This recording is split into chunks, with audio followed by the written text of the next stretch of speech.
इश्क के आपने बड़े अजीब अजीब किस्से सुने होंगे, लेकिन जो किस्सा अभी आप सुनने जा रहे हैं वो सुनकर आप ताज्जुब में आ जाएंगे कि आखिर ऐसा कैसे।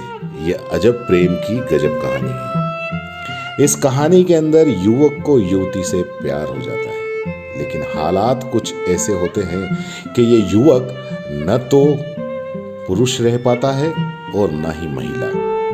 क्या है, इसको आप पूरा सुनिए।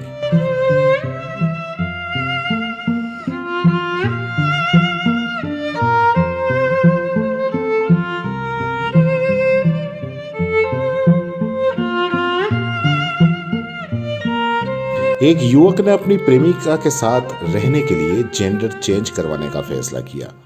उसका ट्रीटमेंट चल रहा था।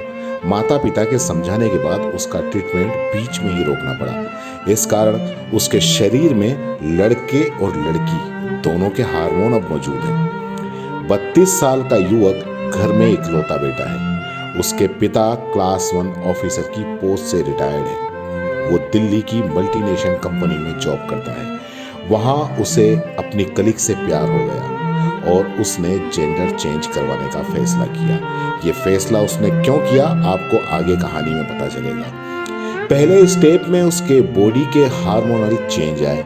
इसके बाद वो लड़कियों जैसा व्यवहार करने लगा। अचानक आए बदलाव के बाद उसके माता पिता ने देखा और समझा, और उसके बाद में जब उससे पूछा तो सारा खुलासा हुआ। उन्होंने भोपाल में युवक और महिला दोनों की काउंसलिंग करवाई। युवक दिल्ली का है और महिला मूलतः मध्य प्रदेश की रहने वाली है। अब आप खुद भोपाल की एडवोकेट सरिता राजानी, जिन्होंने इस पूरे केस को हैंडल किया, काउंसलिंग करवाई, उनकी मुंह जबानी सुनिए कि आखिर माजरा क्या है। इकलौता बेटा है माता पिता का और मल्टीनेशनल कंपनी में जॉब करता है। वह एक ऐसी महिला के संपर्क में आया जिसके पति का देहांत अभी कुछ समय पूर्व हुआ है और वो 2 साल के बच्चे की माँ है। अब उसके साथ इसको प्रेम हो गया और प्रेम होने के पश्चात ये उससे विवाह करना चाहता है। लेकिन जो महिला मित्र है उसका ये कहना है कि वह संकल्पित है कि वह अपने पति के रूप में किसी और व्यक्ति को नहीं अपनाएगी। अब यहाँ जब महिला का ऐसा स्टेटमेंट उस लड़के ने सुना तो उसे लगा कि नहीं, मुझे तो किसी भी तरह से इसकी मदद करनी है, मुझे इसके साथ रहना है, मुझे इसको बहुत अच्छा जीवन देना है। इसलिए उसने इतना घातक निर्णय अपने जीवन में लिया। उसने लिंग परिवर्तन का निर्णय लिया कि अगर मैं एक लड़की बन जाता हूं तो तुम मुझे अपने साथ रखोगी और मैं तुम्हें बहुत अच्छा जीवन दे पाऊंगा, तुम्हारी हर जगह सहायता कर पाऊंगा। महिला मित्र ने मौन स्वीकृति दी।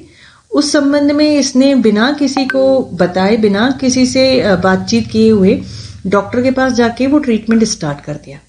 अब ट्रीटमेंट जब स्टार्ट किया तो ट्रीटमेंट कुछ समय का रहा होगा कि जैसे सबसे पहले उन्होंने कहा कि डॉक्टर ने हार्मोन चेंजेस की दवाइयां उन्हें दी। हार्मोन चेंजेस की दवाइयों में उसके अंदर बहुत सारे जो परिवर्तन आए होंगे। उसके बाद उसने लेजर ट्रीटमेंट लिया। तब जब लेजर ट्रीटमेंट के बाद माता पिता को लगा कि ये कुछ गलत हो रहा है हमारे बेटे के साथ। जब माता ने बहुत ज्यादा दबाव देकर अपने बेटे से बात की कि ये सब क्या हो रहा है, तब बेटे ने बताया कि एक महिला से प्रेम करता है। वही माता ने बहुत समझाया, पिताजी ने बहुत समझाया कि हम समाज में क्या मुंह दिखाएंगे, हमारी वंश वृद्धि कैसे होगी। इस तरह से बहुत ज्यादा जब उसे समझाया और वो कुछ भी समझने को तैयार नहीं था, तब माता पिता ने मुझसे संपर्क किया। मैंने अपने कार्यालय में परामर्श दिया है, माता पिता से भी बात करी, उनके बेटे से भी बात करी। अब क्योंकि डॉक्टर्स का ये कहना है कि ये एक बार ट्रीटमेंट शुरू होने के पश्चात अगर इसे रोका जाता है तो शरीर में मानसिक स्तर पर बहुत विपरीत प्रभाव पड़ते हैं। और क्योंकि वो एक ट्रीटमेंट का जो स्तर है वो पार कर चुका है, परंतु फिर भी अभी जो महिला मित्र है हमने उससे भी बात की। अब उस महिला मित्र के कहने पर और हमारी परामर्श के द्वारा समझाए जाने पर ये बात उसकी समझ में आई है, लेकिन उसने ट्रीटमेंट रोका है। अब हम अलग अलग सिटिंग्स दे रहे हैं ताकि वो जो हार्मोनल चेंजेस उसके अंदर हैं उसके कारण वो अवसाद में ना आए।